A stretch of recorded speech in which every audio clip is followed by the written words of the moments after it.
So how's the used car search going? Oh yeah, that. I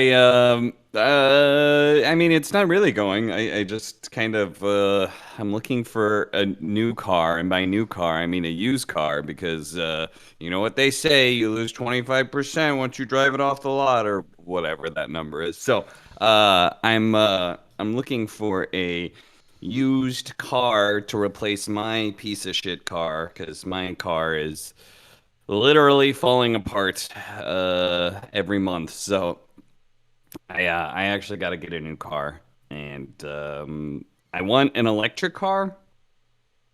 I think I think in California, like 10 years, they're mandating cars be electric or something like that. It's something like that. Yeah, it's like relatively. Don't fact check us, but let's just say it's that.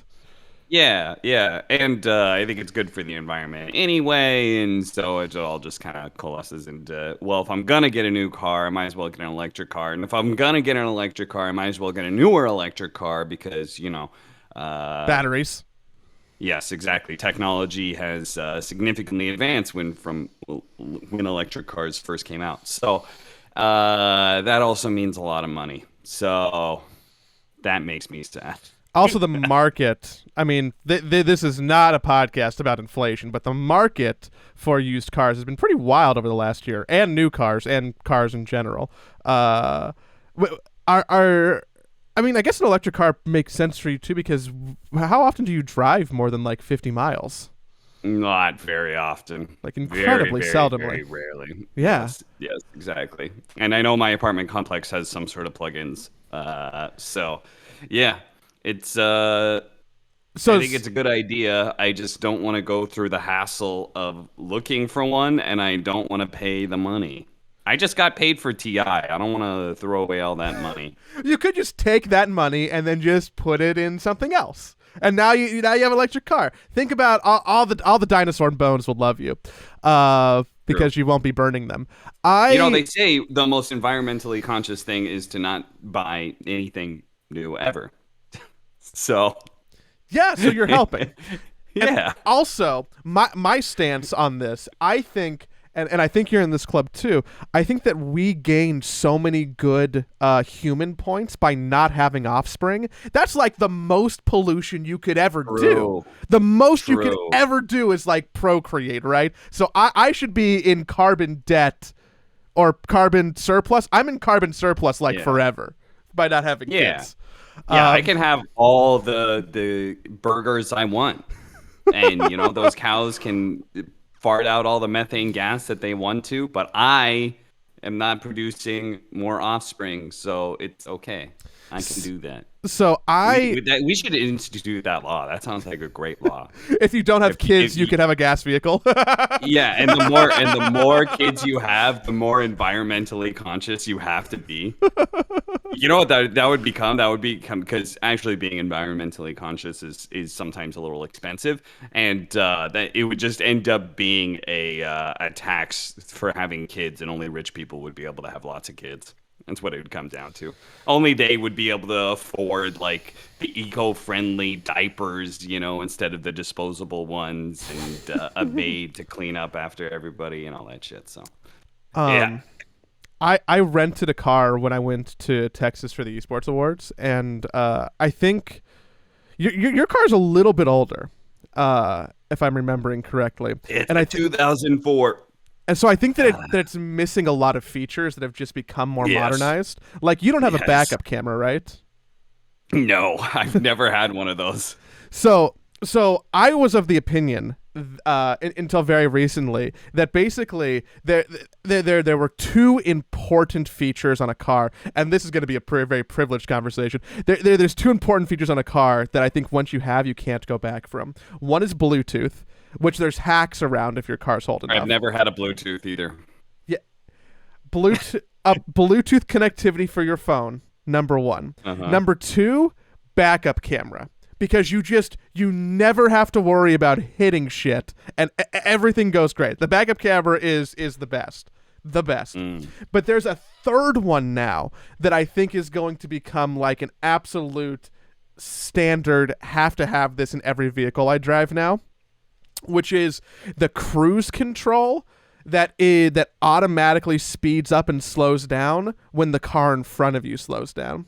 So like the dynamic cruise control is now a killer feature for me that I don't think I'll buy a car without. And I actually did experience that when I rented a car and drove up to Portland. Yeah, I did experience that. That was pretty nice on long road trips, not having to like fiddle around with it at all. But yeah, I think I'm sure I'm looking at like 2018s, 2019s, 2020 cars. So I'm sure it'll have that. Or at least I have to assume. Honestly, I haven't done much research. It depends. It depends on which car. It depends on which year. It depends on which trim. Like there's a solid maybe. The electric cars seem to be a little bit more technologically advanced, so like you might get lucky there. It depends on a bunch of stuff. You know what I really want? I really want heated seats. Heated seats. I want the opposite. Oh, you want chilled seats. Yes. I like, because LA is warm, first of all. Also, this may have something to do with the fact that my air conditioning doesn't work if I don't drive above 35 miles an hour. So that might be part of it. But I sweat, and then I sweat a lot in my back, and it just feels so nasty sitting up against the car seat and knowing that you're sweating and it's just marinating and it's awful.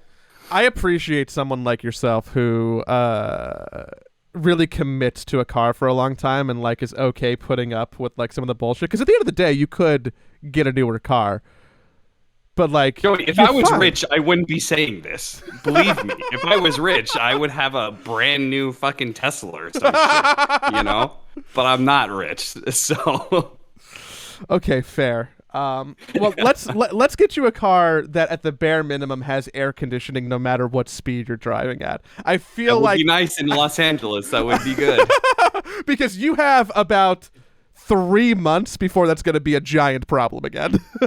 yeah, that is going to be a problem soon. So I am So I am also having some car issues. Not because my air conditioning works. But when I went to Texas, I dropped my car off at the mechanic. And generally, I like to do a lot of work on my own car. Most things that like aren't super intrusive or require a lift, like I like to do because it saves money and I can do it with my dad and it's fun, right? But I got an air code for my engine, and at first I'm like, man, they're like spark plugs, engine coils. I'll change all those. Like it'll probably be fine. But then the air didn't go away, and I'm like, shit, I don't know what's wrong anymore. I guess I'm gonna be gone for a couple days. Let me take the car in. I'll like pay someone $100. They'll figure out what's wrong with the car. And they called me. When I was at the Esports Awards, and they're like, hey Joey, how you doing? I'm like, oh, it's great, like happy Friday night. I've had like 2 White Claws. How are you doing, Rick? And Rick's like, hey, probably gonna ruin your night. And I'm like, oh no, Rick, maybe I'll drink more White Claws. Like, okay, like you tell me, how's this gonna go? And he's like, yeah, so one of your cylinders is just fucked up in the engine. We have to take it apart.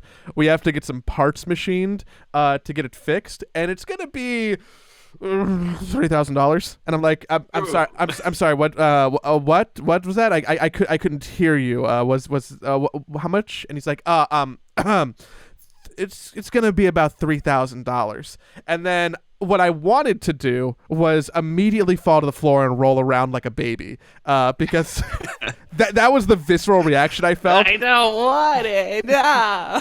Like I wanted to have an immediate and physical temper tantrum, but I was around people and I couldn't do that. So instead I went, oh, that sucks. What are my options? And he's like, well, you can get it fixed, or you can drive the car until it breaks, which, then it'll be much more expensive, or, that's kind of it. And I'm like, fuck. So my car's been in the shop for a couple days. It's going to take like a week to fix. And this is not the best time to not have a car, because I have to be commuting back and forth to the studio every day this week, because we're doing on Friday. at Team Liquid. Which this isn't a promo because I'm not sure anybody's going to be interested in this. More confidence, Joey. It's a promo. You guys should tune in. Friday we're doing like a big town hall. That's kind of very interesting. It's kind of like one part Apple keynote, one part 2022 like announcement of some new things, one part live Q&A with our executives and maybe some players. So it's like an hour-long live broadcast. That's kind of a big-ish thing that we've been putting together.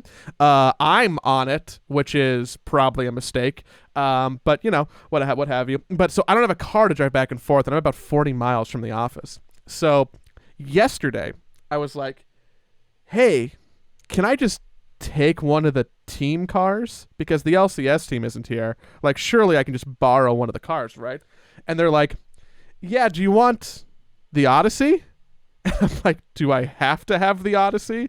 Because what the Odyssey is a giant Honda minivan that is completely wrapped in a Team Liquid logo. Yeah, you'd be a walking billboard or driving billboard, rather. So my daily driver this week, which I mean, it's awesome that I am getting what is essentially a free rental car. Like I'm complaining about something that's very nice, but my daily driver is now a giant Team Liquid minivan, which is. I went to Chick-fil-A last night. And I'm going through the drive-thru, and I'm like, God, this is so awkward. Like this car is such a fucking. It's very loud. And I get to the guy. He's gonna take my order, and he's like, "Hey, do you work for Team Liquid?" And I went, "No, I stole their van. I actually work for TSM. Fuck Liquid."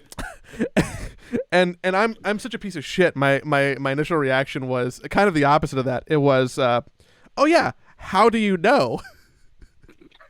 And that question, I'm worried that I mentally boomed this very nice, probably in high school Chick-fil-A employee because he went, I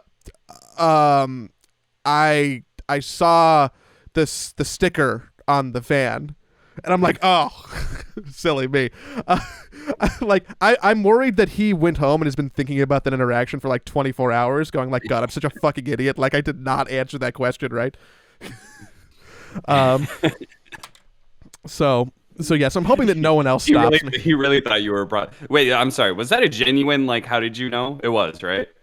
No. I knew I was driving the van, but I was like, oh, duh. How do you know? Oh, okay. I see. I thought you were genuinely asking because you mentally checked out that you were in the van.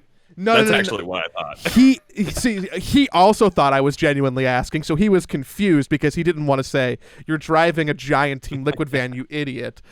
So we didn't connect on that level, and I think that it was I just forced a very awkward conversation, spurred by my very awkward daily driver. But I'm happy to have. Enough about the podcast, Joey. Let's focus on your personal story.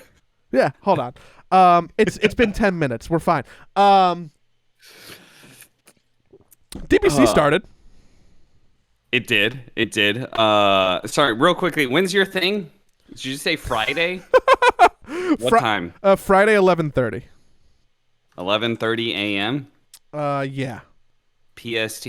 Yes, PST. Friday, 11:30 PST. On the Team Liquid Twitch channel. You'll be on it, and there will be questions. You say? No, you cannot bombard me with live questions. I'm definitely coming on. I am on a. Actually, you might be lucky because I have to go on this fucking stupid ass sleeping schedule. So I don't think I could stay up till 11:30. To be fair, so. Why do you have to go on a stupid ass sleeping schedule? If maybe one of our viewers could do that in my stead, that would be. Stop harassing people. Stop harassing people to harass me. Yeah, I'm DPC starting. So I'm covering Southeast Asia at the BTS studios, which obviously is not the right dude, I gotta just say it. I'm sorry. There are some really stupid people out there. The Uh, season hasn't started. Don't make any of your employers let me just don't make any of your employers mad yet. Like, come on. no. I'm not talking about my direct employers. I'm talking about the passive employers, the people who support me. I'm talking about Dota fans. Really, some really dumb Dota fans. Somebody asked a question. It was like, like, oh, like, good luck on changing your sleep schedule or something like that. And I just, there are things that just make me laugh that I just say just purely because it makes me laugh, right? Yep. And so I responded like, oh, actually, BTS was good enough to be able to move the games to work on my sleeping schedule, which I find funny because it's like obviously absurd. The idea that like literally almost 100 people would have to play games in the middle of the night because like I'm a big diva talent or something like that. Like, and also that BTS would agree to that. Like, there are people who believed me. They were like, "What the fuck, dude? What? That is so fucked." I'm just like, You know what? about this for fucking 2 seconds. Come on. So what I'm hearing is that we both told jokes that didn't really land right.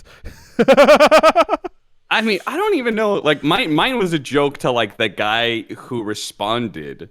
Like, at least I hope he got it. But the other people who responded to me saying that, it wasn't really a joke for them. I think, but I also did the same thing on Reddit where there's been so DPC is starting. We had our big announcements. Here's what's going on with the DPC for the teams. Then this week we had talent announcements like, hey, DPC starting. Here's our talent we're working at. And first of all, we had B Cop, who we talked about last week, who was like, I didn't get hired anywhere. Mm-hmm. And then the announcement came out, and then like I'm seen on like 4 different regions. Avo's actually on 5, because he's also on South America. For those of you guys who are wondering how this works, I mean, you guys who are following the podcast are probably like know enough about the scene to guess what's gonna happen. But like the because the DPC is broken up in 3 weeks for this first season because there's Christmas, so there's a Christmas break. For the first week, I'm working with BTS because one, I wanted to work multiple regions. Working Southeast Asia would be nice, and then also the fact that I didn't really want to travel right away. Traveling to Sweden, coming back for Christmas, and then traveling to Sweden again for 3 weeks at a time didn't sound super hot to me. So BTS and I kind of connected, and ESL also already had the idea that they would want to mix up the talent, and have multiple like shifts, basically, where some people come out for 3 weeks and other people replace them for the next 3 weeks. So that was already a thing, and it just works out with BTS really well. So I believe, for example, like me and Jenkins are basically going to be swapping spots. I think it's Jenkins. I'm not sure, but somebody from the ESL studios is going to go from working there to working at BTS for the second season or something like that. So it'll be much more fluid. Is that like just a symptom of like there being Christmas and like the holidays and the season being broke up, or do you think this is going to like persist throughout the rest of the year? I think it's also because Reddit made a lot of fuss about see the same talent. It happened for the Western European announcement as well. Like, we see the same talent again. All the old dogs, which isn't true because there are plenty of people who came into the scene the last year, 2 years, but whatever. We have to see all the same people again. So I think part ESL picked up on that and wanted to be able to mix things up talent-wise as much as possible. I don't know if they're going to be doing that for the other seasons, but the first season, there's just a natural way to do it, right? Because there's a Christmas break. So it's easy to just hire people for 3 weeks and then hire somebody else for the other 3 weeks. So that's why I'm on 4 different regions, because BTS is covering 2 regions and ESL is covering 2 regions. So I'll be working with BTS for the first 3 weeks, covering Southeast Asia and Eastern Europe, and then I'll work with fly over to Sweden and work with ESL and DreamHack to do Western Europe and North America. So that's how that is going to go. I don't know how Avo's going to be doing South America. I'm presuming he's just kind of agreed that on one of his days off, He'll do some South American Dota as well, which we only work 4 days a week, so I think that's pretty easy to slot in. I like the hustle. Yeah. I like the hustle for him. Yeah. Yeah. It's Avo's a hustler for sure. it's wild to me, even just hearing you like say that again. Even though I knew about this whole situation, I know what's going on. Like the idea that you're flying over to Sweden to cover North America, and you're in North America to cover Southeast Asia. Like that just feels like the world's a globe, and there's time zones, and it feels suboptimal in some way. I believe like Seek and Strike. I saw him tweet, so maybe he's gonna be doing the second 3 weeks or something at BTS. But I believe he tweeted something. Maybe he's covering it online, but he said something about like how he's North American, moved to Southeast Asia to cover Dota, and then now he's a North American in Southeast Asia covering Southeast Asian Dota in North America. Yeah, I'm sure that. Yeah, I'm sure he's gonna have a fun time explaining that to his parents. Yeah. Why aren't you just in the same region that you're casting? Why'd you have to go anywhere? So, BTS, you're starting off Eastern Europe and Southeast Asia. Do they exist on the same day? Is it staggered days like it was last time? Okay. Yes, they exist on the same day, I believe. For BTS, so for BTS got Southeast Asia, which I believe they're very happy about, because North America, I believe, is lower viewership, hard to sell. And then Epicenter or Epic League or whatever they're called got Eastern Europe, and I believe they didn't really have plans for an English broadcast, so they ended up reaching out to other tournament organizers and being like, hey, who wants to handle this? BTS got that, and now they're able to do 2 regions with one kind of broadcast, very similar to ESL. ESL DreamHack are obviously, they have one parent company, so ESL got the bid for NA, I think, and DreamHack got the recurring bid for Western Europe. So they just kind of combine the broadcast together. It's part of the reason why also we only work 4 days a week as opposed to 5 days a week. So I'm actually missing out on 6 working days in total this year for every league. So that actually comes out to 18 working days, which is a pretty decent amount of money lost because of the fact that those regions operate on the same day. So, whereas like before it was Eastern Europe, Western Europe, so they had 7 days of broadcast, so they would hire enough talent and they would work us 5 days a week. So that's a little sad for me because I personally always just want to work more. Yeah. I think my job's easy and it makes a lot of money and I want to keep doing it as much as possible. So. Yeah, I mean, you got to get that electric car somehow, am I right? It's true. Yeah, I mean, I guess business-wise, that's good for BTS or anybody else, and that's good for people who aren't you. Yeah. Like it's still like the league is still good for talent. It's still like consistent work over a long period of time. So DreamHack is the only people who kept their tournament from season 1. Or I guess their league. Because I know that people still have like they just shuffled around leagues. Like BTS is obviously still doing stuff and ESL is still doing stuff, but things shuffled. And DreamHack is the only one that stayed consistent. I wonder if there's any rationale for that. Was it seen as like the best product, or like was I know that there's like we don't have good answers for that, but I'm just thinking about why that could be. Like why ESL didn't keep Eastern Europe again, or. From what I've heard, North and South America are the least desired regions. So I feel like in some ways, Valve did downgrade ESL. Like if you want to package them together, which you probably should, ESL DreamHack did get downgraded a little bit. They kept the hype region, Western Europe, probably because, I mean, to be honest, the coaching thing was a big fuck up. That's an admin fuck up. And the talent gripes about seeing the same talent all the time, that's like, I don't really know what to say about that. It just kind of is what it is. Like they're gonna hire the best talent that they can get their hands on for the money, and they're not gonna be able to like just fly in different people every week or something. It's really hard. Like they did something about it when they had the availability to, which was between seasons. Like it's not something that you can really fix or change up like when you have a business plan for the year. So Yeah. like they were actionable on it, but just maybe at a time that was slow for people. Those complaints feel like weird and icky to me. So like it's hard to talk about. Yeah, but like the broadcast itself, they did the best job, right? If you Yeah, take those two things, which again, like one is a community talent thing and the other is an admin thing, like the broadcast itself, they did the best job of any of the tournament organizers, I feel like. I agree. And I feel like, obviously, I can't be totally impartial, but I think I'm pretty objective when it comes to these things. Obviously, the second best It would was be more PGL. polished. Yeah. Yeah. It was more polished. I think that the only people who did really studio shows were them and PGL, and PGL I think Yeah. had more technical issues, and probably PGL also probably suffered from like overall less exciting games. Yeah, I mean, like, I don't know. I think ESL just has a bigger studio, so ultimately they were able to do like bigger, cooler production things. They're also just And I a like bigger sets. company, so Yeah, as opposed to yeah, green screen. So yeah. So I feel like in some ways they got rewarded in some way because I feel like Western Europe is what everybody wants. It gets the highest numbers, most popularity, probably the easiest to sell as well, because it's a rich audience as well. So.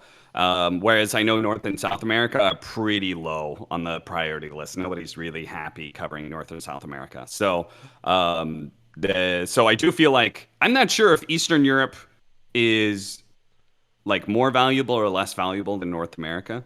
Um, but after like TI winning and stuff like that, I would imagine Eastern Europe is still pretty good. But I have no idea. I guess some of it just depends on what the numbers show for this year. But yeah, yeah, that little switch up was kind of weird. I don't know if that's me. That might be something that ESL wanted to do, right? Maybe they didn't bid for Eastern Europe and wanted NA because they happen on the same days, so they could, cut down some costs in that regard. That would be smart. it all checks out. It started, which is exciting. I watched my first Yeah, DPC game today. same. Passively in the background, mostly because I'm gonna continue to be a Taiga fan, Mm-hmm. which Very means good, and it means you're pretty happy today, right? it means that I'm pretty happy today. I think that working alongside some of the old Liquid team, like wherever they land up, like I would just like to imagine that I'm supporting them and friends, because that is I think a relationship that kind of goes beyond just what that roster was. So I'm super happy to see Tommy be really happy, and I really really hope this OG roster like does some fun stuff. And they already started off doing fun stuff, because I bet I don't know what the odds were. I don't know if you go to the bookie what they were saying, but I bet they were not favorited to beat Secret today. Yeah, I think let me just say, like, secret betters, I feel like that is a wild move. Like, sure, if you just ask me who's gonna win that series, I before the series I'd say, yeah, probably secret, right? Because they just have higher caliber of players and we literally know nothing else. But like I feel like there had to have been a very value bet to put on OG. Like if I was a bettor, I would 100% bet on OG because you have literally no information about these two teams. So, but there's going to be a bunch of fanboys of like secret or specific players like Sumail or something, and they're going to be like, "Oh yeah, these guys, they're just going to wreck OG." When you don't know any of that, like I'm not terribly surprised that OG beats secret. I would be terribly surprised if OG ends up higher on the leaderboard or on the league than Team Secret after 6 weeks. But like the very first match, I'm not at all surprised that there was an upset. People are settling in, and like Puppy isn't playing for week 1, season 1 DPC. Puppy's playing for TI already, right? So Yeah, yeah. And meanwhile, Amar was apparently playing for Grudge. He said, I remember the post game interview. He said, I wanted to show that Puppy guy. I wanted him to be like, hey, you got to recognize me as an actual player, not just some pub player. Because apparently the Puppy has flamed Amar and flamed some of Amar's teammates as well. So, it was a nice bit of revenge for him to be able to beat Puppy in an official match. So now he can shut him up. I don't know. That was great. I was like, that is a sick bit of just storyline that is already started. Very cool. You talk about storyline, and what's cool to me about the seasoned format is that I anticipate that as we get into week 4, 5, 6, that this result could be problematic for Secret. And they might go like, man, like if only they didn't drop that first game to Amar, right? Like, so I'm already back and excited for the DPC. Have you been checking out other stuff? Or did you just watch? Not really. I mean, like I've been like casually watching some Dota TV games, kind of whatever's on. So sometimes it was Southeast Asia, sometimes it was China, but mostly I think it was all lower division games. Is all the games that I checked out, because like the upper division matches have started today, maybe a little bit yesterday and stuff. So I haven't caught all of them. But yeah, I've just been kind of like passively watching stuff as it appears when I'm awake in Dota, and maybe take a break from matchmaking, because solo queue is still a crime against humanity, and Valve refuses to take any. God damn it! I hate fucking matchmaking, man. It's so annoying, the fact that nobody gets punished. That's what I feel like. I have had one successful report, I think, in like 3 months, but every day I play solo matchmaking, I get griefers. Every day there is some obvious griefing that happens, and I've had one successful report in like literally months. In fact, when I got it, let me tell you, Joey, I actually was surprised when I got it. I got it November 18th. It's still lodged in my brain, because I literally thought that maybe there had been some sort of bug, or Valve took away the successful report message. I thought that. I literally thought that, because and then it showed up and I was like, wait, it's still around? What do you mean? What about the other ones? What about all those other people? And it's not surprising that every single day I get griefers every single time I play matchmaking, because if I've only gotten one successful report, that just means there's tons of people who go by. And you know what that creates, Joey, is a culture of people who are totally unafraid of the consequences of their actions. Like they're gonna fucking. I had a guy just earlier, just yesterday, like blatantly say, like he all chatted like, I go end, I'm gonna go feed down mid, and he literally walked into the enemy and took a fight, and then at the end of the game was like, no, I didn't do that. That's the most that I've ever seen from anybody, of them being scared of being like some sort of Overwatch ban or something like that. He was like, nah, I didn't do that. He just flat out denied it. It was like he was gaslighting me. It was the weirdest fucking thing.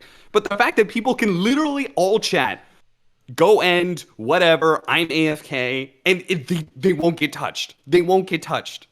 It's insane, the fact they can announce to 9 other people, and the people watching in Dota TV as well, because sometimes these are like, sometimes I end up in a higher MMR game that's outside of my, but like the people can announce that to 9 other people and potentially people watching on Dota TV, and it just no punishment whatsoever. It blows my fucking mind every single time. I have solved this problem by not playing solo queue, but same. No, literally same. I have been a grinder my entire time in Dota, but this last year it has gone down like a fucking rock. I've become a party queue player when I never was. Because I can deal with griefing and stuff like that as long as I know there's some punishment at the end. I will always accept minus 25 MMR or now minus 30 MMR. That's how long I've been doing this. In my head, it's just naturally minus 25 MMR. I will always accept the MMR loss if I can get a report on somebody. If I feel like I'm cleaning up the streets in some way, it's like, it's fine. You know what? Whatever. As long as that guy gets what he deserves, and matchmaking is made a little bit better. But I don't feel that anymore. I haven't felt that for like a year. So my solo queue matchmaking numbers have gone drastically down. And I'm just sit around in Dota sometimes, just like, there are parties I want to play with, because I don't want to play solo queue. And if you know anything about me, and you know how much time I've spent playing solo queue Dota, and like how much I love this game, it should say so much, the fact that I can't do it anymore. I can't fucking do it. And it's not the fact, like, I'm very certain it's not the fact that I'm getting older or anything like that. I think I'm very certain the fact that it is just the matchmaking that sounds experience cranky. has finally broken me. You've had too many times with too many. Maybe your tolerance for bullshit has gone down. I think it's just been eroded by the fact, like, every single time, like, if it was a meter, if it was an HP bar, spoken like a true gamer, every single griefer would be taking chunks out of my HP bar. But when I get a successful report, whoop, I took a health potion. It's all good. It's full up again. I don't get those anymore. So I've just been taking L's and going into negative HP this entire time. And, like, it just doesn't, like, I just never get the successful report. It never happens. And the more, and I feel like this is a vicious cycle, right? The more this culture adapts, the more people accept the fact that they're not actually going to get banned, the more egregious their behavior comes, the more other people are affected by it, right? Other people also see the same thing that I'm seeing, that nobody's getting, like, successfully reported, that these things just keep happening. And I think it disincentivizes them to take the time to actually make a report, you know? I think it's just like, fuck it, it's not going to do anything. I literally say that every single time.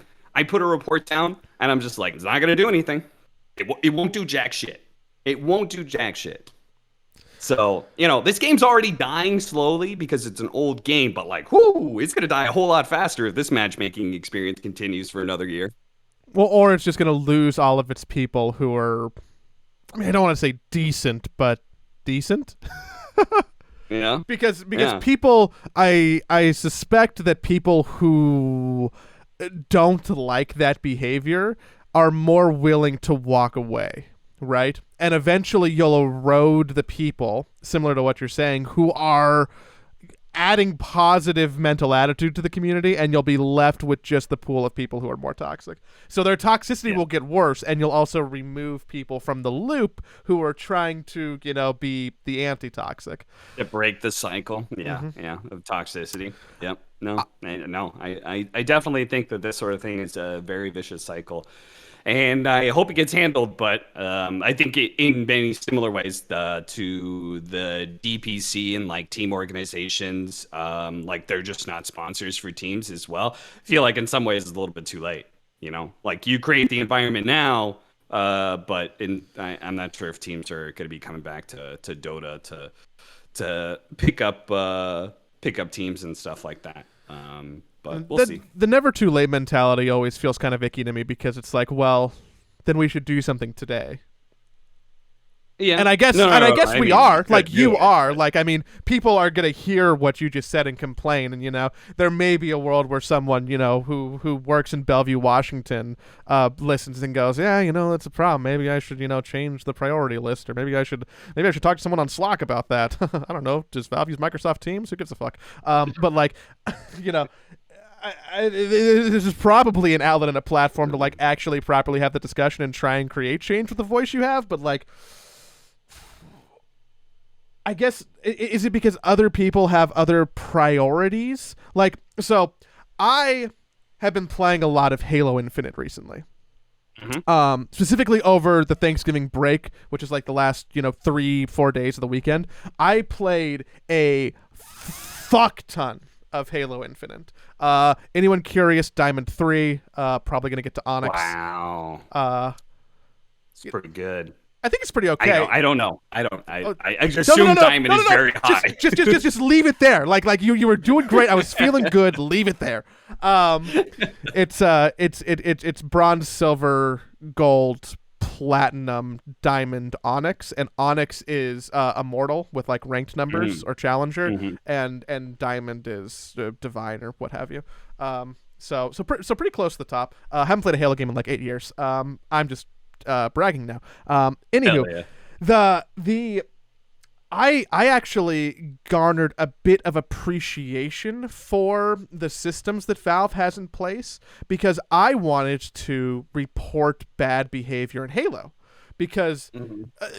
there's some stuff I can put up with, and there's some egregious, horrible, racist racial slur, like bad person yelling at people on the microphone, wishing death scenarios. And that person, I'm like, okay, I'm going to take the time to figure out how this report system works. And do you know, if you want to report someone on Halo, what you have to do? What fucking 343 makes you jump through to report someone? Okay. You have to go to the Halo support website, which is not linked or Oh available. God! Already, I'm checked out. I'm already done. I have to leave the game. Nope. Yeah, it is not available in client. You have to go to the Halo support website. You have to log in with your Microsoft account. You have to find the right field to file a ticket. You have to choose in the ticketing system that you are reporting someone for some type of abuse. You have to provide media-based proof of the abuse. You have to add an attachment to the ticket and explain what's going on, and then you have to submit the ticket to a customer support representative. Just because there was someone being the most outwardly racist person I've heard in a video game in like 2 years in my lobby, and I wanted to be like, I think this isn't okay. This person probably does this all the time. Someone should do something about it. So I was like, I'm gonna try and be a good Samaritan, and it took me like 10 minutes. It was confusing. It's not easy, and I don't know, and like I don't have proof of what he was doing because I wasn't voice recording the game, so nothing will happen. Weird. So relatively, Dota's doing something right. It's not working.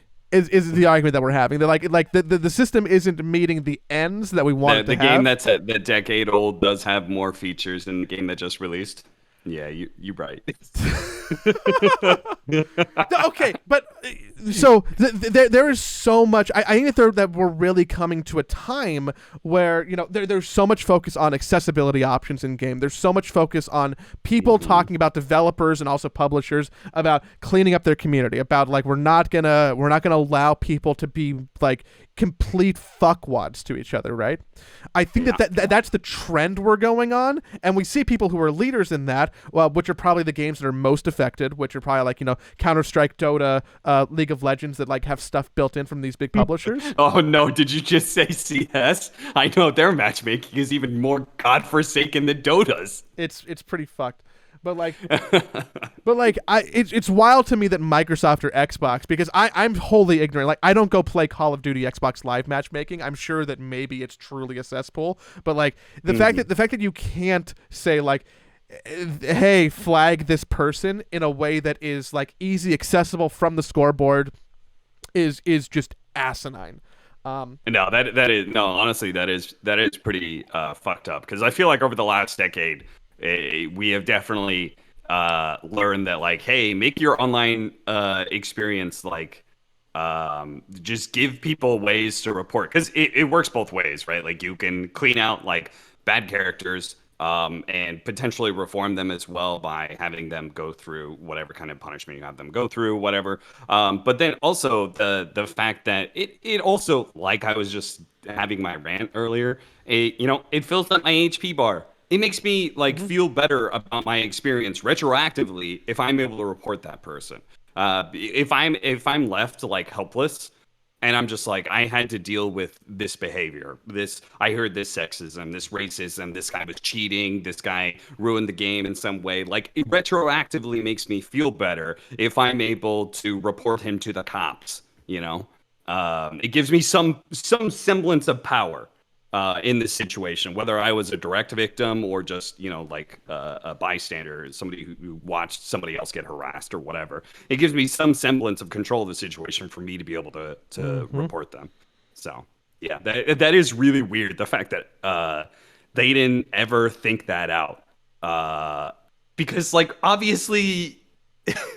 Like Halo is sure Call of Duty lobbies, like that's the go-to, right? It's the Call of Duty online experience. But like Halo was like, Halo's just next to that. You know, Call of Duty is like bigger in the pop culture in that regard. But like Halo's Halo, like the successful people know college what it was graduate, you know, like it's like, oh, like hey, Halo went to university, and like there's people who like play Halo who are like upstanding citizens, right? And then people look at Call of Duty and go like, oh, that's probably a frat house game. Like there's a little bit of a different stuff. I just more meant so that it's a cultural meme that Call of Duty lobbies are filled with racism, and like also Halo. You know, that's also a well-known thing. So it's like, Xbox Live. Like that's kind of, you know, what it stems. like, it's Xbox Live. So because you know that history, like why would you not attempt to make a report option, even if it's a shitty one? Because what I view your experience as not having a report option. I'm sorry, but if it's not inside the game, like it's not. No, It's not. It's not a real report option. I felt so compelled to take those steps because, again, that person really was a fuck. But like, it was also me testing out the system because I was curious from like a development standpoint, like what is going on, and the fact that was the option that was provided to me to try and like community police and like improve the situation, totally unacceptable. And the thing is that a lot of people are complaining about a lot of different things about Halo, and that's not one of them right now. They're really mad about like the battle pass system, and they're really mad about the fact that they can't choose which map they want to play. But you know, and the hit reg, but like, you know, reports should be number 4 on that list. It should be a little bit higher, maybe. Yeah, meanwhile, isn't everybody just complaining about the grinding for hats? Isn't like that the big controversy with Halo right now? Is that people are like, oh, the grinding in order to get my special armor is so slow. So I think it's twofold from my experience. Yes, a lot of people are complaining about that because it was worse, and they made it a little bit better because they gave you like XP per match. But basically, you don't get rewarded based on performance at all for your battle pass. Like if you get like a killing spree or like a steak-tacular or like a bunch of like, you know, medals or like in-game performance ratios, that doesn't affect what you're getting for your battle pass. You just get 50 points per game for like up to 20 games a day, and then it stops. And there's challenges which give you bonus XP, but like it stops. That's all you're getting. And it's really slow, and also the cosmetics in Halo that they have like feel very inconsequential. Like when you're like Dota cosmetics, I think by and large are pretty great. League they are fantastic. Dota cosmetics, like Valve does a really good job of getting that money out of your wallet because a lot of the cosmetics are so cool.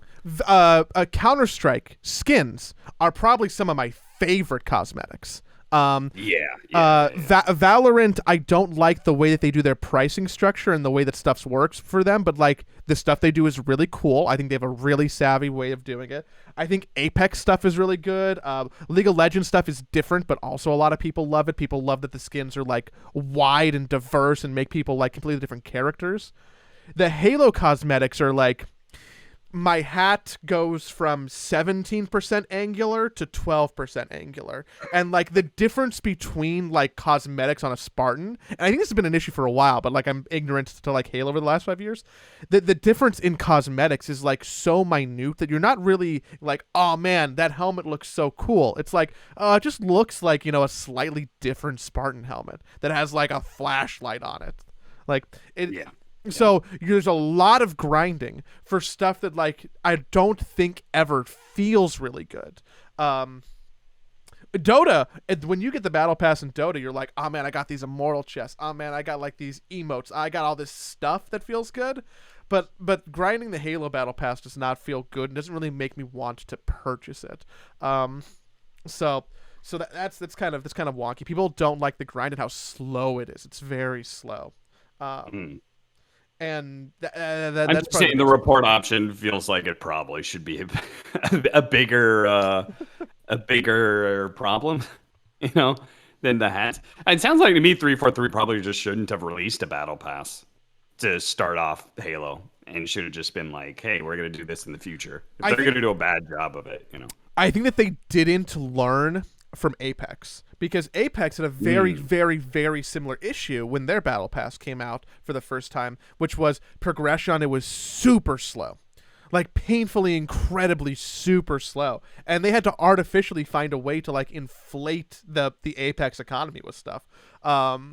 So I think that where when Valorant launched, the team that they had for monetization and battle passes did a fucking kick-ass job.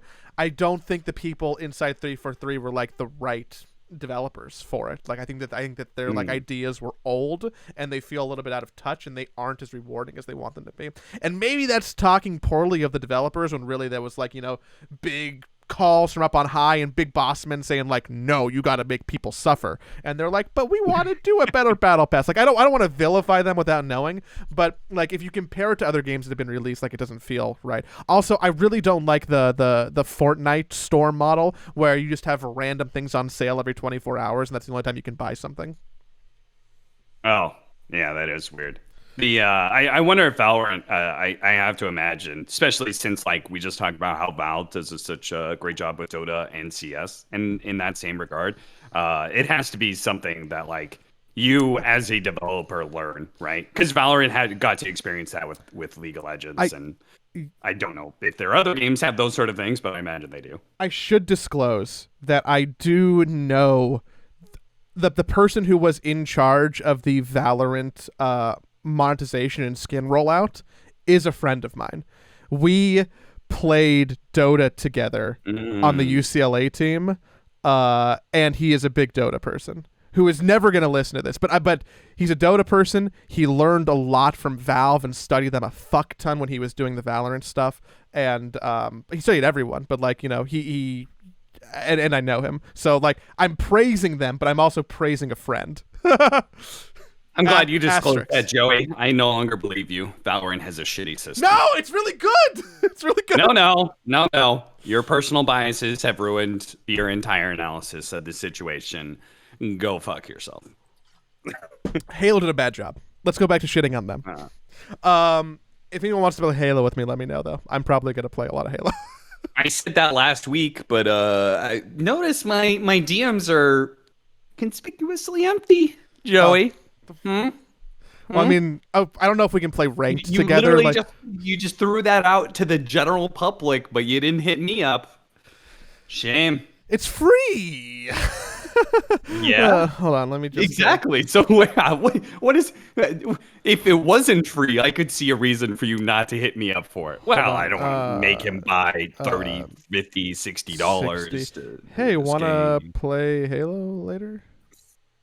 Joey's literally typing it on Discord on his phone right now. There you go. Oh, hey, look. I just got a message from Joey. He wants to maybe play some Halo. Oh, that's nice. I'm glad we had that sort of friendship. You ape. Oh, man. Speaking of friendship red flags, the car situation that I was explaining at the beginning of the show really precluded me from being able to come over for Thanksgiving, which I'm bummed about for two reasons. One, because I enjoy you and Ellie's company, and two, because I wanted to be like, man, Jacob, we should really like talk some more. We constantly find ourselves in similar rooms and just ignore each other. And I think I need to get over that. I think we collectively need to get over that together. Jacob wasn't there. You know what? Then I don't actually regret not forgot going. to invite Jacob. Honestly, Jacob is like, it feels like Jacob's in a different city because I know he hates coming east so much because he lives in West LA and that's the cool hip place, and East LA is the shitty outside area. And he hates. Glendale is cool. Glendale is great. It is. Yeah, disagree. It's not. Glendale, Pasadena is great. But yeah, I had a number of people over for Thanksgiving, and by I mean Ellie, because Ellie did all the work and invited people and set this whole thing up. So I had like Charlie Yang, and Hopid and Lumi. That's all the people that are public figures that people would know anyway. Real Illuminati, it's really real Illuminati Thanksgiving. Yeah, it was. We had to run it past. Lumi is, of course, part of the. What is it when you used to go to? You went to a college and you're now a part of the alumni. Alumni. He's the alumni of the Talent Illuminati. So sometimes we do have to get his feedback on changes that we make. For example, we decided that Fogged and BSJ weren't going to get any work. As Slacks tells this story, Slacks told this story on stream where he's like, "Let me tell you guys the true story," and he goes on to tell this fucking tale about how we all flew out to one area because Kyle told us to, and Kyle's the head of the talent cabal, and he spun the wheel that determines who gets to work. And Fogged or B Cop was the first name up, and apparently I stepped in and I spat, which is how you show that you revoke whatever the wheel does, and I was the one who kept B Cop out. We also decided to keep Fogged and BSJ out this year.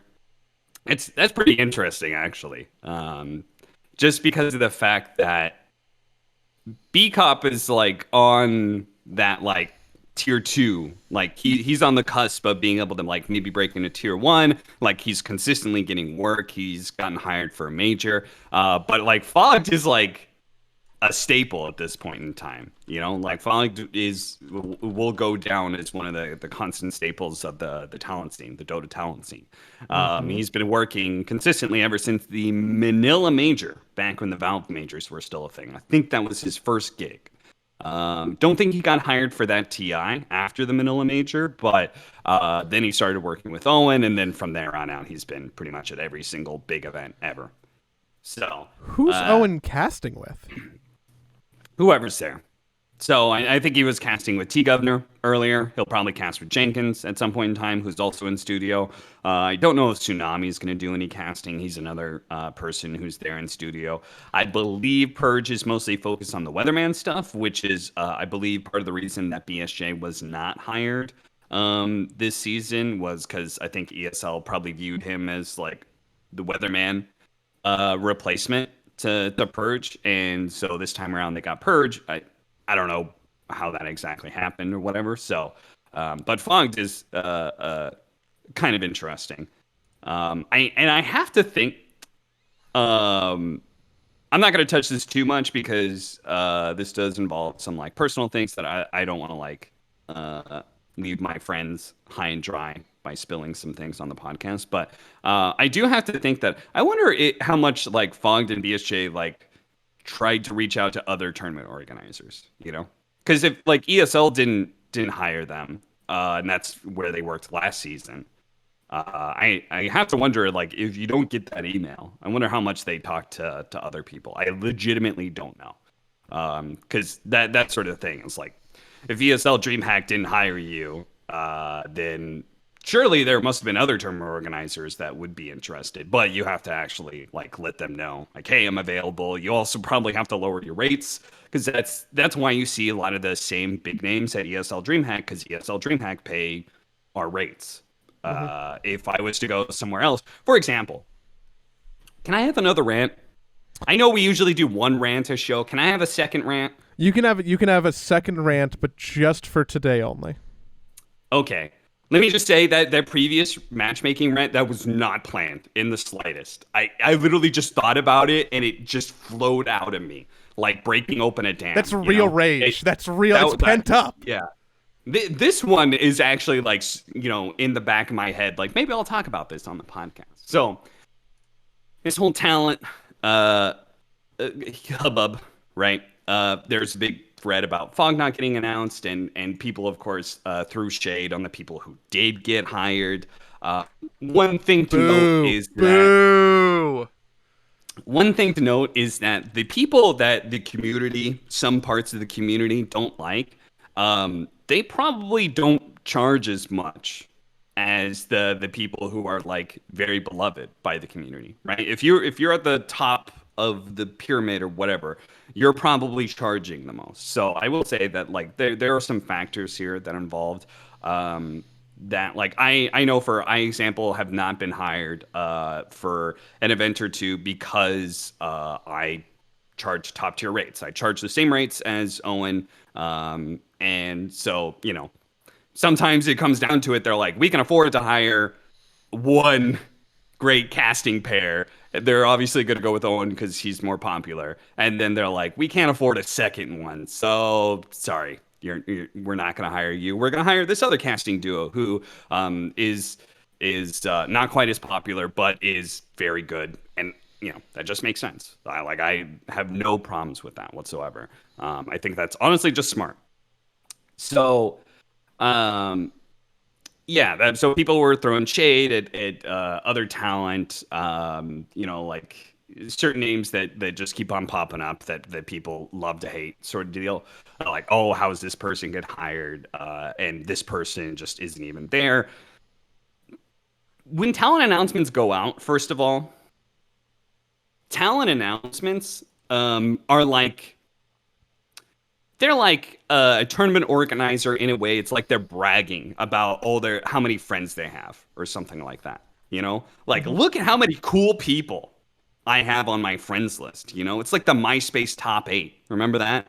Where you could you were like, damn hey, it, no, these are there the were cool hard people I'm choices friends because with. someone was on the cusp of 8 and 9. Like, Yeah, like and you look at your best friend and you're like, you're in my top 4, and then you see you're not in their top 4. That hurts. That hurts, David Bricky. That hurt me oh when no, I found I that think out. that's real. Go on, keep going, keep going, keep going, keep going. The truth is, he has a lot of brothers. He's got a big family, so of course they're gonna yeah, but he's still like, I feel like I was your best friend at the time. Anyway, and so when they make these talent announcements, the people on the announcement aren't necessarily all equal, right? Some people are only working online. Some people are only working on the B stream. Some people are only working there for a week. Like me, for example, right? I get put on the DreamHack ESL announcement. I'm not there for the full 6 weeks like Sheaver, Owen, Purge, like those guys are, right? But they still put me on the announcement, and obviously it'd be kind of weird. We're only hiring it from this part. But like, their name is going to be there, but you can't look at them and be like, oh, they're all the same, right? So there are some names you see on there who are only doing online work. Or some names on there that are not doing the same role as a person you want to see in there. So it makes no sense to take a play-by-play caster and an analyst and try and compare the two, because they're two different roles on the broadcast, right? But these are all things that we've talked about before. But the talent cabal conspiracy theories have really gotten to a next level. And I wanted to bring forward this comment that I honestly just thought I wanted people to like kind of see how like ridiculous some of these comments are. This comment has 21 upvotes to it. So there's not only this person is not crazy on the internet by himself, but there are other crazy people who are backing him or her. Also, I responded to that comment, which usually brings down the downvote. Like, obviously, people are like, "Oh, this person actually knows what they're talking about," So even though I responded, still at 21 upvotes. Just Okay. BCOP didn't get invited to a single region, maybe China, we'll see. But Cap is going to cast 3 regions, the Lamau. It's actually 4. Just a coincidence that Cap missed casting TI and is now casting 3 regions? Please do tell me how this invite system isn't just connections/friends inviting each other. So the reason I wanted to point out this comment is because I wanted to highlight how much misinformation is out there. Like, if you won't take you're still going to have to take my word for it a little bit. You're going to have to trust that I'm not going to blatantly lie to you. But let me highlight a few things. First of all, yes, I'm covering 4 regions. We just explained earlier how I'm doing that. Not actually taking somebody's spot. I'm not doing extra work. And if I was doing extra work, well, honestly, I wouldn't do that because, again, I feel like I'd be taking somebody else's spot. But you're shuffling. You're just shuffling. People are tagging in and out. You're gonna go on airplanes across the world, and then like across the Atlantic Ocean, you're gonna go tag. Yeah. We haven't seen PGL's announcement. I'm going to assume that BComp isn't on it, just because he already tweeted out that like he's still looking for work and something. So either PGL isn't hiring him or they haven't hired anybody yet. I don't know what that situation is. Me and PGL are like opposite ends. We don't talk to each other really. So I have no idea what's going on with them. Missed casting TI. Well, I was at TI. First of all, I got sick at TI, right? hey, you fuck! Why did you cast TI? I didn't get to cast. And here you're gonna have to believe me that I'm not blatantly lying to you, but if I did not get paid for TI, you guys would know about it because I would be mad as shit. I don't care about my relationship with Valve so much so that I would accept them not paying me when I get sick, right? This has been like a general accepting sort of thing for a long time that like your talent, you go to these places, if you get sick, like you're still going to get paid. Other people are going to cover your shift and you're still going to get paid what was kind of like prearranged, right? You are going to work X amount of days. This is how much it was. If you get sick, that sucks, but like it is what it is. Like you can't just like take that money away from me. Maybe, earlier in the day or earlier years, maybe that sort of thing would happen. But this is just a casually like informal accepted rule, right? But also Valve specifically did tell us like, hey, if you guys do get sick, we're going to take care of you, which is, like, I think that was very nice of them to say and do. So I got paid my full rate for TI, even though I got sick.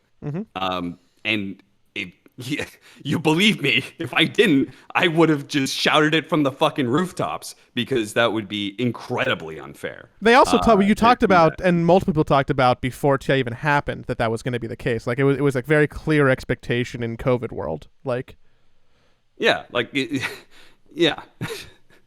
In Romania, especially. So I got paid my full rate.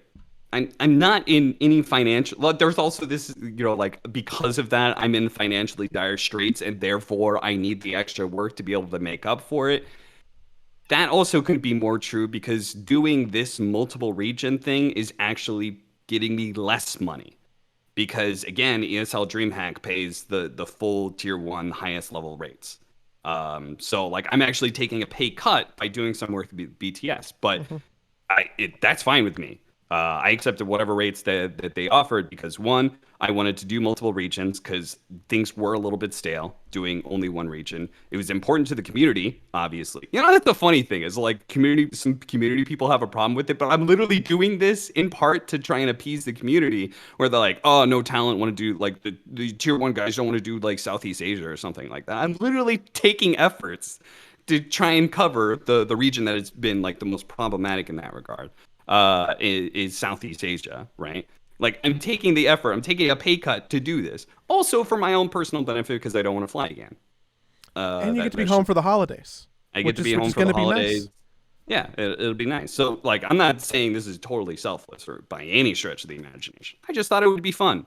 And yeah, I'm taking a bit of a pay cut to do it. But so like that's how wrong it is. It's like one, I got paid for TI. Two, this isn't me making more money. It's actually making me less money. And this is the sort of thing that just gets spread around the internet. And people just believe it and upvote it. And like, even after I made a sarcastic remark, I said, it's true. I asked Kyle to let me take a bunch of work so I could stop your favorite talents from working, driving them out of the scene, right? Obviously, very flippant, sarcastic remark. I'm not going to make over the top, really. Yeah, over the top. Like I'm not gonna make any friends making a comment like that. But I don't think this person likes me anyway. So I literally just got spittle on my lip. I'm so mad. And the guy responded, or girl, I mean, I'm not blaming you. I'm saying, however, that it's not a coincidence that you missed TI and will now be covering 4 regions. Just say it is, and I'll believe you. But I know you won't. Smiley face. This person is so confident in their own fucking crazy psycho delusions. This fucking conspiracy theory. This is the same person that's like, the earth is fucking hollow and the lizard men are gonna come up and take down the government. Like, this is the same fucking, this guy believes he's made up a conspiracy theory about me. And I'm literally there in a way telling him like, no, fuck off. Like, you don't know what you're talking about. And he doubles down and he's like, that's bold. Say it's not. Say it's not. I know you won't. I know you won't because I know the truth. I know the truth. Like, what the fuck? So then I just replied with a winky face because, like, honestly, like at that point in time, that person is like trenched in. They're not. I'm not gonna be able to dig them out. I'd be like, homie, I got COVID. I almost died in a hotel room in Romania at TI. Like, go fuck yourself. Yeah, there might have been a little bit of life reflection at that point in time about like what my priorities are in life or something. I don't know. Anyway, it's just so wild that like I feel, and this is a general point that I wanted to get across, is I feel like there's this weird strain of conspiracy theories that are going around in our community that are like, even like, it's at a level that I've never seen before. It really makes me wonder what the fuck is going on. Like, what is happening? Because this is not the first thing or the last thing that I'll see like this, but it is particularly strong right now. And I don't know what the hell is going. It's like with the Cap and Blitz podcast where Blitz is like, "Hey, here's what happened," and people are just no, like, it's not. No, it's not. You're is a that liar. really the way it went down? Like, think about it for fucking 10 seconds. Like, some of this stuff can be easily denied by the parties involved. You know, like you're gonna have to believe me that I'm not gonna show you my bank finances that Valve indeed paid me. But you're gonna have to believe that I would burn that bridge with Valve in a heartbeat if they were like, no, you got sick, so fuck you. I'd be like, what the fuck? I'm trying to figure out how to make this point that I want to make without getting political about it. But I wonder if some of this is like a subset of just the general increased of misinformation on the internet. Well, yes, but also polarization and also people not believing, like a general increased level of distrust, right? Because I think the person who you respond to, even in a jokingly manner, and then they come back and go, well, I mean, come on, like you're still lying to me. Like, that person just at a base level probably has a chronic issue with misinformation and distrust of media or sources, right? So I wonder if we see some of that world climate leaking into our little world of and just leaking into little crevices. Because now, instead of talking about, oh, people don't trust the news, it's like, oh man, people don't trust our Valve, our Dota casters, or what have you, right? Like, so I'm glad you came to the same conclusion, because that was actually the conclusion that I was ending up on as well. That that I think people have just gone so mistrustful of things being told to them, that there's now people are like hyper aware almost of the fact that there are ulterior motives to all of these things. Everything has become marketing, everything has become lies, and so people think they're being smart by like taking down everything that is presented to them, and trying to find the ulterior motive to it, even if it doesn't make a whole lot of sense if you play out the theory rationally, or you just like mount up the evidence that is contrary to the point. Like, people are just so sad that they're being lied to. So I think you're right. I think this is Trump's fault. You're saying my casting woes are because of Trump. Fuck. Okay, hold on.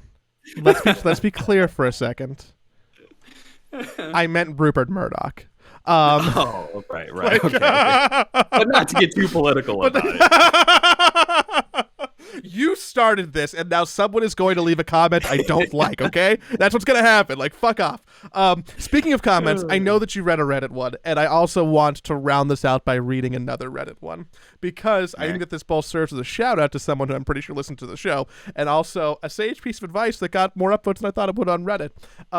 Simcoe said in the thread about Fogged and Fog not being invited to TI and people being upset, or TI at the DPC and people being upset about that. He said, I think it was Cap who had the revolutionary advice of, quote, just ask the person instead of making Reddit threads.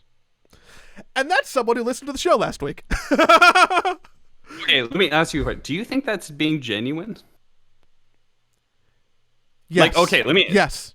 Like, do you think that person agrees with what I said, or do they think that what I said was stupid? Because when I read that same comment, here's my mindset. I was like, oh, they thought what I said was stupid. No, I suspect this is genuine. Either that, or like I either two things are possible. One, I'm a fool, and you're right in being skeptical. Mm-hmm. Or two, you're overly correcting because you've been upset at Reddit comments, and this person is being sincere. And I really think it's the latter. Okay, fair enough. I think I think it is fair if somebody thinks that what I said was stupid, because obviously there are reasons that people wouldn't want to respond to that, right? Like, oh, we don't want to burn bridges. Like, here's the real reason. This guy is bullying me, but he's a popular talent, so like that is a hypothetical scenario where somebody doesn't want to actually tell the truth. But I say that because like I'm a fairly direct person. Like I've been pretty honest with a lot of things on this podcast. Like I, for example, talked about like I haven't gone into detail, but I talk about the fact that like the bridge between me and PGL is pretty burned. Like I'm just You said that earlier. Like... Yeah, like that is just. I'll let you guys know that's the way it is. So like if you ever see like me not getting hired for a PGL event, that's probably why. I'm not going to go into the details of it because I feel like that's uncouth. I think it's unnecessary to flaunt that sort of stuff publicly. But just it is what it is, and I'm not going to like try and lay blame on one person or the other. Just that's how it is. Yeah, I think. Never mind. There was did I talk about this last week? The Richard Lewis and Thorin had their breakdown on the CS:GO major. No, you did not. Okay, they had a breakdown of that, and there was a lot of interesting insider stuff in there. For example, just as an example of something in there, obviously there was a lot of shit talking in PGL because that major didn't go very well. So I'm not like trying to specifically target PGL, but one thing they said that I thought was very interesting. There are politics in the tournament organizer game, and they said that like PGL, for example, doesn't want to hire ESL talent, right? Like people who are hired by ESL, they kind of view them as ESL talent, even though they're contractors, right? And I've always suspected that was kind of the case. But when they said that, I was just like, oh shit, that's real. It's just like one example of like some insider stuff that they talked about on that podcast of theirs that was really interesting. I'm not a regular listener, but obviously the CS:GO major had a lot of drama involved in it, and so I tuned in specifically because I'm a drama fiend.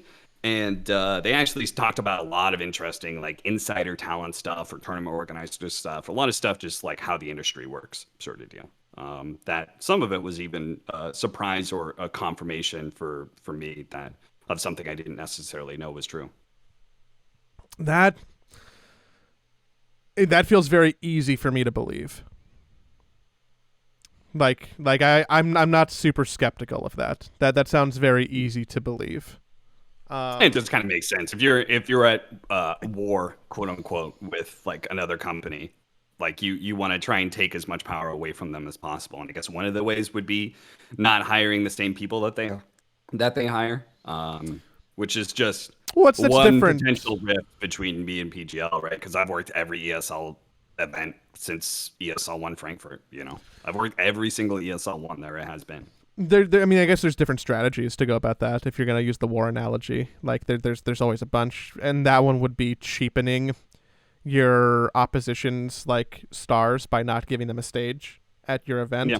I mean, the other option there is hire them away from them. But I don't think PGL likes to spend money ever, so that probably is less of a good option for them. That probably starts back when like it used to be ESL actually had salaried talent, right? Pansy used to work there, Machine used to work there, Red Eye was like the director or head of talent or whatever at ESL, and had this group of talent under him. So they would do ESL pro leagues and stuff, and obviously their in-house casters would be casting all of that, and they were salaried. So that's probably where it started, right? You have literal ESL employees. You don't necessarily want to hire them for your marquee event or something like that. So But nowadays people are contractors, so it's a little bit weirder to do that, but it still makes sense to some degree. Maybe I'll have to go listen to that podcast. Yeah, I just popped into my head, and I remember thinking I really should suggest that to people, because if you're listening to this podcast, chances are you're more interested in the inside nuts and bolts of what goes on in How esports. it works. Yeah. Yeah, exactly. So that podcast was pretty illuminating in that regard. I'll go tune in. I'll go tune in. And maybe people can tune in now if they need to consume more media, because we're signing off and done. Did you watch Arcane yet? No, I haven't. I will tell you when I do. I will tell you when I do. Okay. Hopefully soon. I legitimately spent all of my free time playing Halo over the weekend because I didn't have a car, but also I found out that I really was having a lot of fun. I want to go play more right now, actually, but I have work to go do. But like, I'm gonna be thinking about my battle rifles. Fair enough. I'll give one media recommendation. Rogue Book. I don't think I've ever talked about it on the podcast. I bought it like 9 months ago, played a good amount of it, and I replayed it because it's a roguelike, so obviously there's more things to do, and I started replaying it. 9 months later, that's very rare for me, and it continues to be a very solid game. So if you're a fan of like Slay the Spire, is probably the best comparison, then check out that game. I actually, before we take off, I have like a mild housekeeping thing. Mm-hmm. The next episode is going to be episode 100. Oh fuck! 100 episodes. We've spent over 100 hours doing this. More than together, that. There's seldom under an hour, and then normally we talk for like a half hour afterwards, and then we do like way more than that. The next episode is going to be episode 100, which is exciting. And I think that it will be out on a normal time. I think that we have to like talk about like your schedule and what's going to be shifting around sleeping wise for the Dota that's coming up. But hopefully, and by hopefully I mean I'm pretty sure next week there'll be some news on the show. Yeah, we'll do something a little special for our 100th episode. I love announcing announcements.